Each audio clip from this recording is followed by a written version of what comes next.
Rangers and Sabres have played 3 times this year. All 3 games ended 3-2. Rangers have won 2 of those 3. And tonight they got on the board within the first 30 seconds. First shift, first shot on goal, first goal, and it came from Pavel Buchnevich. And it was sleepy and loose to start, right? And Buffalo's neutral zone was really bad. But you got to give the Rangers credit for being able to see where the openings are because the Rangers were hustling. Fox gets back the way a defenseman is supposed to get back to retrieve the puck.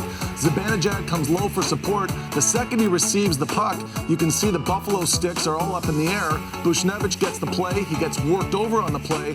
He gets to the decision spot and gets his shot off. I think the really good news is that the Rangers score on the breakaway because they've had 19 breakaways this year. They've only scored 3 goals. That's their 3rd breakaway goal. We talk a lot about the Rangers and their shooting percentage and where they are in the standings. A lot of it is just finishing on your chances. And breakaways are momentum-shifting moments that the players have to finish on. And you saw Kreider had one as well. He could have put the game away. And Kreider was really strong last season on breakaways, hasn't scored yet. The Rangers have to find a way to score more frequently because they get in. And that's the thing, too. Like, fans can talk about the coaching staff, this and that.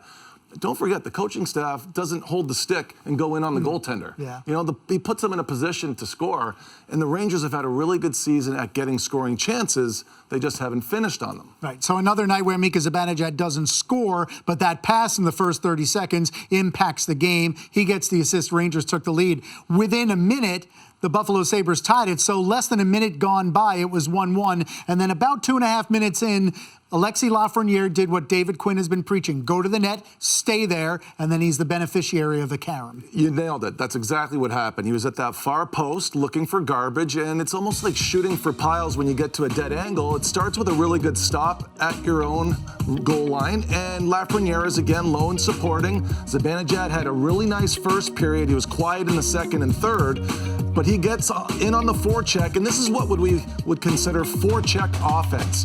So Zibanejad comes in twice. Buchnevich is high in supports, but reads it, and now you've got your 3 forwards coming to the net, and the Buffalo D zone is non-existent because they got force on the forecheck.